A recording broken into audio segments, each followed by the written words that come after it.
Yeah, I mean, I thought it was really interesting that it doesn't appear that Israel is sharing information with the U.S. anymore about its plans. You mentioned that pager attack. Here's Secretary Pompeo with me on Sunday. Watch. I thought it was really interesting that the U.S. comes out after the explosions of the pagers and devices and says, we knew nothing about this. What does that tell you in terms of Israel sharing information with the U.S. now? Maria, this is really important. This tells you all you need to know about the Israelis' trust of the United States today. An operation like that, they almost always would have notified the United States in the advance of the attack. But this time, no, this time they didn't notify us, probably because they felt like the Biden administration would tell them, no, you can't do this. If you do this, we will go to the UN, we will hold up weapon systems. And so they said, you know, what the heck, we're just going to do this. We'll ask for forgiveness. That is a deep breach of trust, a way that we didn't have while we were in office for 4 years. And frankly, the United States and Israel haven't had for a long time. The Israelis don't trust us. And frankly, our friends, the Gulf Arab states in the region, have no confidence in us either. General, your thoughts? Well, he's right. I mean, the real issue here is the fact that the United States has appeased Iran from the very beginning of the administration, backed off on the sanctions, tried to enter into a nuclear deal. So look at where we are. I mean, Iran has operationalized all of its proxies. They've shut down the Suez Canal. Their proxies have fired ballistic missiles at U.S. warships, and we still haven't responded against Iran. 200-plus attacks against U.S. troops that are stationed in Syria and in Iraq since the beginning of this administration. I mean, the Middle East is on fire, and as Iran moves towards a nuclear weapon, we're going to have a nuclear arms race in the Middle East as a result of this administration's policy. That's the path we're on. I mean, it's staggering in terms of the strategic failure of the administration in dealing with Iran and their unwillingness to confront them. This hands-off approach to the main actor, the conductor that's controlling the orchestra and all the players in the Middle East is Iran and their aggression, and we refuse to deal with them directly. Yeah, exactly. And I always, am struck by every time we have the United Nations General Assembly, we give a visa to the head of Iran to come in and be in New York City and attend this thing. I mean, in the face of all that Iran is doing, is this what the world should be doing?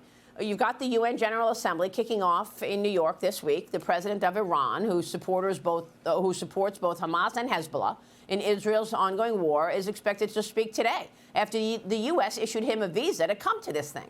President Biden also expected to make one of his last major showings on the world stage. Allies and adversaries will be watching after he made this flub at the Quad Summit meeting this weekend. I want to thank you all for being here. And now, who am I introducing next? Who's next?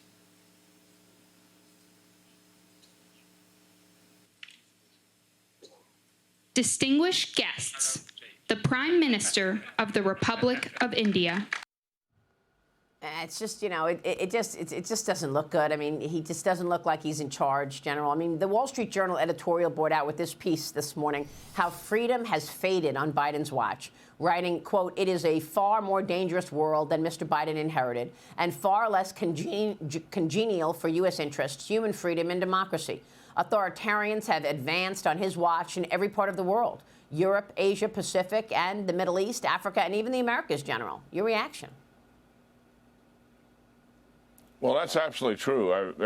The 20 months I spent on the Congressional Commission, we issued our report recently, and we said much the same thing, but we're very specific about it. China, Russia, Iran, and North Korea have all increased their aggression in the world at the expense of the United States and like-minded democracies. It's not isolated. There's major war in Europe, not seen since World War II. It's not isolated that Iran has stepped up its game in the Middle East and to seek its national objectives to drive the people from living in Israel so that the state of Israel cease to exist and drive the United States out of the region. That's why the Middle East is on fire. And President Xi has stepped up his game in terms of his aggression in the Indo-Pacific region. The drumbeat of leading to a major conflict where we could be fighting a war in more than one region is on the horizon. It is alarming. the seriousness and the danger that we're facing. Yeah. And this administration will not talk to it, will not tell the American people how serious and challenging this danger really is. Right. And I think he's right. probably going to make a speech today where he's going to pat himself on the back for how much he's done to stabilize the world.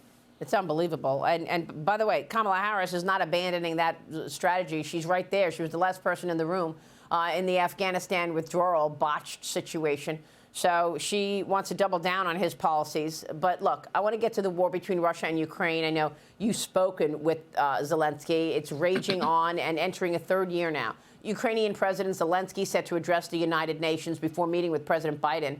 He will meet separately with the Vice President, Kamala Harris. He's also stated his intention to meet with former President Trump, but we have no evidence that that meeting is happening. Zelensky says he will show Biden Ukraine's victory plan, and he will push for permission from the U.S. and other allies to strike targets further inside Russia using long-range weaponry. General, you spoke with President Zelensky and his foreign minister on Sunday evening. What can you tell us in terms of what you've learned? Yeah, well, I wanted to emphasize to them that they legitimately, they've got to make a strong request to remove those restrictions on U.S. weapons. I told them very frankly that the reasons the Biden administration are using are not reasons, they're just excuses. They're saying that most of the targets that Russia has within range of those ATACMS are no longer there. That's not true. We have a map that shows at the Institute for the Study of War 245 Russian military targets within range of those missile systems, 16 air bases where the glide bombs are being used by the Su-34s and 35s that are delivering them, all of them reachable by those weapon systems. The use of those weapon systems would have major positive impact on what Ukraine is trying to do and the objectives he's trying to achieve. So I hope the administration listens to President Zelensky here and grants them that request. And certainly he's going to get into more details about what he's trying to accomplish in the next few months. Yeah. The support from the United States and the Europeans is obviously crucial to his success. By the way, Japan fired at Russian jets who they say violated their airspace. God, is Japan getting involved in this now? I mean, it truly is worrisome to expect that we could see a World War III here. The chief cabinet secretary in Japan held an emergency press conference overnight on the clash, saying that the Russian planes violated Japanese airspace north of Ribun Island in Hokkaido 3 times between 1 and 3 p.m. local time yesterday, General. Yeah, Japan, they have woken up to the crisis. They have educated their people. They told themselves, they told the people of Japan that they've got to change. They've doubled their defense budget. They're building real military capability. They know that China and Russia are enemies, and they have to be prepared themselves to deal with them along with the United States. They are absolutely moving in the right direction. Unbelievable. All right, General, great to see you this morning. We so appreciate your time. Thank you, sir. General Jack Keane.